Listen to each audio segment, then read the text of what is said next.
Rasanya, saya telah mendengar penjelasan yang berhormat Menteri, tapi boleh lihat ke dari aspek yang lain, memberi mereka layanan yang sama kepada atlet pemenang pingat untuk layanan yang sama, pengiktaran yang sama kepada pemenang pingat Paralimpik ini. Dari aspek yang itu, kita ada Akta OKU untuk menghapuskan segala tak mau diskriminasi terhadap mereka.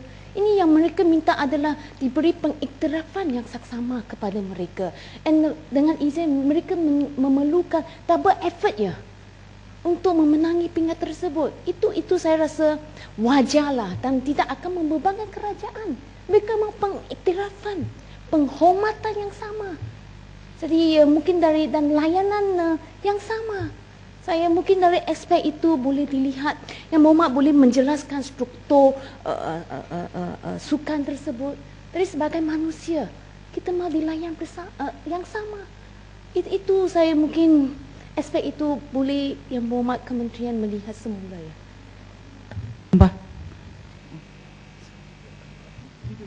Tajuk yang sama sudah. Tajuk yang sama, terima kasih. Saya rasa hairan sikit Tan Sri Yang Di-Pertua. Hari ini agak boleh celah lama sikit. Terima kasih. Semalam tak sempat. Boleh, bukan tidak boleh celah yang berhormat. Boleh. Tetapi kadang-kadang apabila masa tidak mengizinkan, terpaksa saya sekat masa.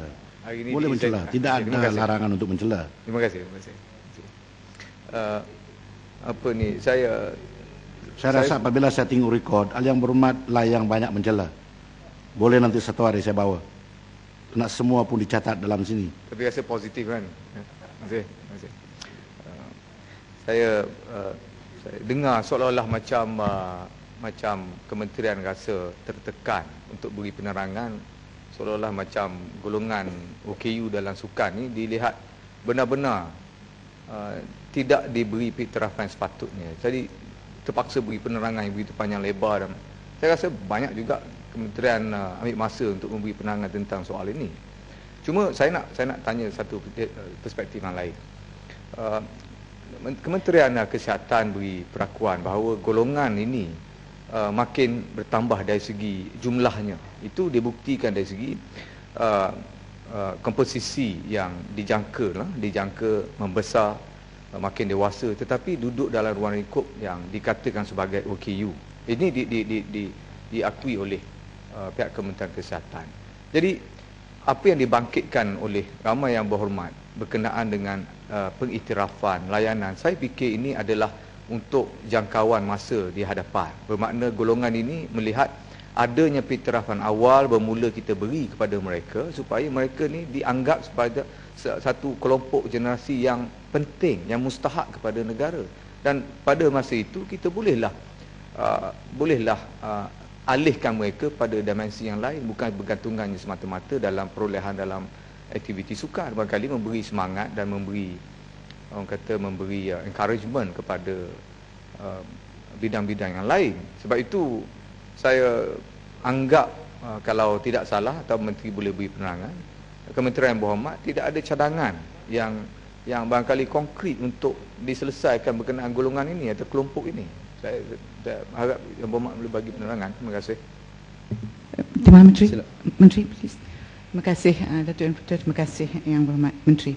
Saya di dalam ucapan bahas saya hanya fokus kepada orang kurang upaya, ya, dan sebenarnya memang tersentuh hati mereka apabila kerajaan menganggap bahawa Paralimpik ini tidak sehebat Olimpik, ya. Saya faham apa yang Menteri telah cuba terangkan. Cuma oleh kerana sekarang kita perlu mengubah fokus daripada pembangunan ataupun bantuan kebajikan pada mereka kepada pembangunan yang lebih menyeluruh. Mereka juga ingin hidup seperti orang lain. Jadi sukan adalah antara perkara yang menjadi sebahagian daripada hidup orang normal, dan juga orang OKU juga ingin begini. Cuma saya kira oleh kerana di segi database kita, kita dijangka akan ada lebih kurang 4.2 juta orang kurang upaya, 15% daripada populasi kita. Jadi dengan angka itu, saya ingat Yang Berhormat boleh jangka ke depan semakin ramai yang bersukan, orang-orang kurang upaya yang bersukan. Cuma saya minta sebagai permulaan, tidak bolehkah kementerian melihat kepada sukan, memilih beberapa jenis sukan yang mempunyai peserta yang ramai dan juga yang paling kompetitif sebagai permulaan untuk menunjukkan penghargaan kepada mereka. Saya tahu mungkin Menteri memikirkan tentang constraint, nak menyiapkan hadiah pada semua kategori-kategori ini. Jadi mungkin Yang Berhormat Menteri boleh engage dengan orang kurang upaya dan mendapatkan maklum balas daripada mereka kategori mana yang boleh kita rasa paling profesional, paling kompetitif dan paling sukar, dan mereka ini dimulakan dengan kategori-kategori ini. Itu cadangan saya. Terima kasih. Tuan Sri Speaker, terima kasih Menteri. Masa ucapan saya dalam masa bajet, saya ada bangkitkan satu isu berkenaan dengan Paralympic Council Malaysia, iaitu berkenaan dengan 3 juta ringgit yang dihapuskan. Dan di atas isu ini saya dapat tahu MACC ada buat siasatan. Saya suka tahu daripada Menteri, what is the status of the siasatan? Terima kasih. Terima kasih. Terima kasih di atas keprihatinan lah semua pihak. Saya pun tak sangka YB Pembangkang prihatin pasal sukan, sebab saya lihat bajet Pakatan Rakyat langsung tak sebut pasal sukan pun, tak ada bajet langsung untuk sukan, ya. Saya baca sebanyak kali, saya tengok, kalau ada tolong beritahulah berapa peruntukan untuk sukan, langsung tak ada, setahu saya. Jadi kalau sekarang baru nak timbul Paralimpik, sukan itu pun tak ada. Jadi sebab itu saya tengok di sini bila ditimbulkan beberapa isu, kalau seolah-olahnya memberi gambaran bahawa kerajaan tidak mengiktiraf, tak benar itu. Pengiktirafan pada golongan kurang upaya untuk bersukan dan sebagainya, kalau dibandingkan di negara-negara rantau ini, kita katakan Malaysia adalah yang terbaik. Sebab itulah dua kejohanan sukan para susulan pada sukan besar yang lain, misalnya tahun 2006 di Doha, Sukan Asia. Tapi Doha tak mampu untuk melaksanakan sukan para gamesnya. Tapi Malaysia ambil. Dan tidak murah kosnya. Kita ambil. Dan kita memberi pengiktirafan yang besar. Di Laos, bila mereka mengadakan sukan C dalam tahun 2009 yang lepas, bila sampai sepatutnya tanggungjawab dia juga untuk menganjurkan sukan para ASEAN-nya, dia sendiri terkata tak mampu, kami tak mau buat. Malaysia juga ambil. Kerana ini pengiktirafan yang besar dibuat oleh Malaysia terhadap sukan OKU. Tak boleh dinafikan. Dan kita belanja lagi. Dan kita memberikan sokongan yang besar. Sehingga kan, kalau orang tak tahu bahawa setiap atlet yang berlatih, ni bukan kerana dapat hadiah. Kalau Chong Wei sebulan bagi 2,500, yang para untuk peringkat Paralimpik pun kita bagi 2,500. Kalau peringkat yang Sukan Asia bagi berapa ribu, kita bagi sama dengan mereka. Jadi tak timbul. Bila soal tunggu dia dapat kejayaan dulu baru nak bagi, itu tak timbul. Bahkan kalau ada kesempatan pergilah dekat Kampung Pandan sana, dah 80-90% siap. Pusat Kecemerlangan Paralimpik Nasional negara yang bernilai lebih pada 40 juta ringgit. Kita akan terkejut akan melihat bahawa kemudahan di situ jauh lebih baik daripada kemudahan di Majlis Sukan Negara untuk atlet normal itu sendiri. Dia punya bilik, dia punya ramp, dia punya kemudahan bantuan keselamatan kalau berlaku kebakaran, macam mana mereka nak turun, gimnasium khusus untuk memanah khusus dan sebagainya. Jangan siapa pertikaikan, Malaysia adalah negara yang paling banyak memberi pengiktirafan pada atlet-atlet OKU. Tak boleh kita pertikaikan. Saya boleh cabar, tunjuklah. Indonesia ada tak macam ni? Singapura ada tak macam ni? Sebab itu saya katakan, jangan kerana isu anugerah yang tinggi tadi, sahaja dikatakan bahawa kita tidak mengikut. Kita mengikut standard piawaan internasional. Sebab kalau kita naikkan sama, nanti yang ini kata sama. Tetapi saya percaya satu masa nanti akan, misalnya kalau kejohanan tenis, satu ketika dahulu prize money untuk ngizin, prize money untuk men, misalnya untuk lelaki dengan perempuan berbeza, perempuan lebih rendah.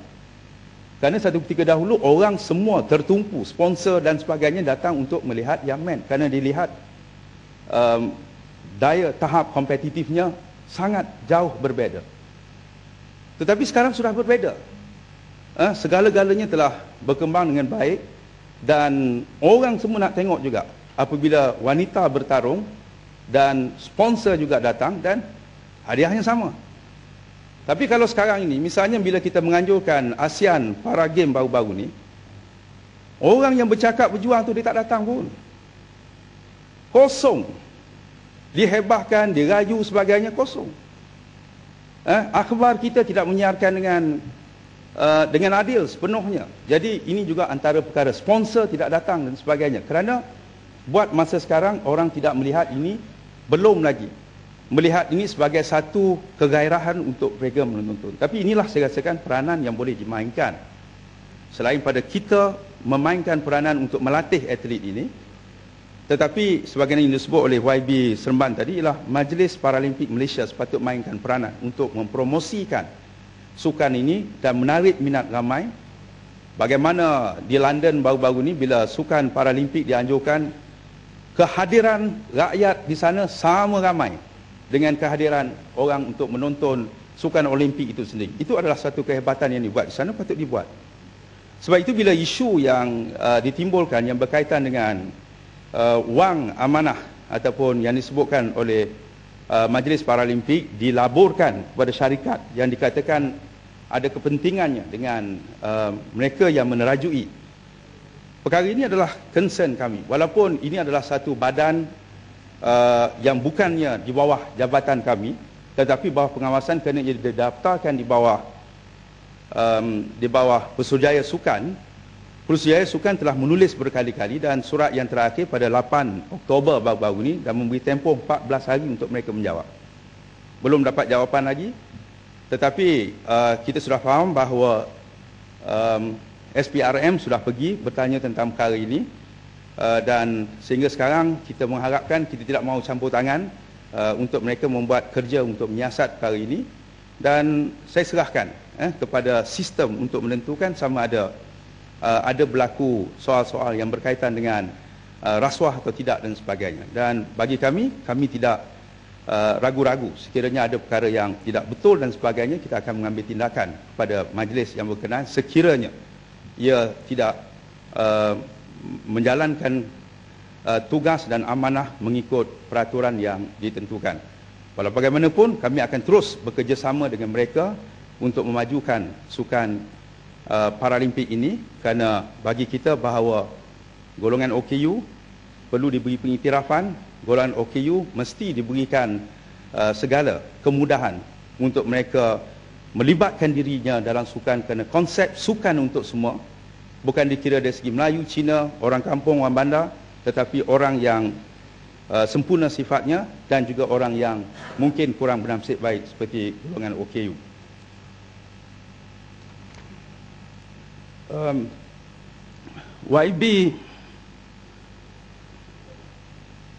YB Seremban juga turut membangkitkan mengenai perbelanjaan untuk program Road to London. Terima kasih YB. Ingin semaklumkan bahawa terdapat beberapa tahap. Pada asalnya peruntukan asal hanyalah kira-kira 16.6 juta, kerana pada waktu itu kita hanya mengenal pasti hanya 4 sukan yang perlu diberikan tumpuan pada waktu itu: akuatik, terjun, badminton, basikal, memanah. Secara detailnya terjun bukan murah lah sebenarnya sukan ni. Persiapan untuk akuatik terjun perlukan 3.2 juta, badminton 4.7 juta, basikal 5.4 juta, memanah 3 juta lebih kurang ya. Tetapi kemudian ni kita lihat ada perkembangan baru, iaitu menembak, lawan pedang, olahraga, pelayaran. Dan ada kos yang sendiri ya. Menembak memerlukan perbelanjaan 2.3 juta, lawan pedang 147,000, seorang saja pergi. Olahraga ada 2 yang pergi, 394,000. Ini saya genapkan angkanya, bulatkan ya. Pelayaran sebanyak 1 juta lebih kurang. Akuatik renang kita dapat masuk juga dengan perbelanjaan 316,000. Sebenarnya kita disebutkan 25 juta itu kita bersiap kerana kita mengharapkan pasukan bola sepak kita, kerana pada waktu itu melalui proses kelayakan, ujian kelayakan. Persiapannya untuk sampai ke tahap kedua, kepusingan yang kedua pun berbelanja sebanyak 1.4 juta. Hoki lelaki mereka sudah sampai ke beberapa tahap yang kemudiannya, cuma yang terakhir mereka kalah di Ireland, perbelanjaan sebanyak 3.16 juta. Jadi kalau dikirakan bahawa ini tidak dimasukkan, kita berbelanja lebih kurang 20 juta sahaja bagi sukan ini. Namun kita kena faham, banyak orang tanya 20 juta apa dapat dan sebagainya. Saya ingin maklumkan pada Yang Berhormat, sebenarnya negara-negara lain memberikan perbelanjaan yang besar sekali. Kalau Australia misalnya, persiapan Olimpik mereka belanja sebanyak, kalau diterjemahkan kepada wang ringgit kita, ialah 1.029 bilion untuk Olimpik mereka. Kalau United Kingdom, dia belanja lebih kurang 618 juta ringgit kita setahun. Kalau 4 juta ataupun 20 juta tu dia hanya untuk tim terjun mereka saja. Itu pun dia dapat satu gansa. Kita pun belanja terjun kita baru, kita sebutkan tadi, terjun kita belanja 3 juta ringgit. Dia 20 juta ringgit. Dia dapat satu gansa, kita 3 juta ringgit pun dapat satu gansa. Jadi kita rasakan bahawa kita patut mengucap tahniah dan syabas ke atas kejayaan Pandalela dan tim terjun kita. Banyak contoh, New Zealand belanja 180 juta New Zealand dollar, 450 juta, 7 juta. Dia sebab itu negeri yang kecil. Kalau kita perhatikan antara perkara-perkara yang perlu diperhatikan, negara-negara yang berkemungkinan mendapat pingat yang besar, satu dari segi negara itu kaya tak kaya, dari segi GDP mereka. Yang kedua, negara yang mempunyai penduduk yang ramai.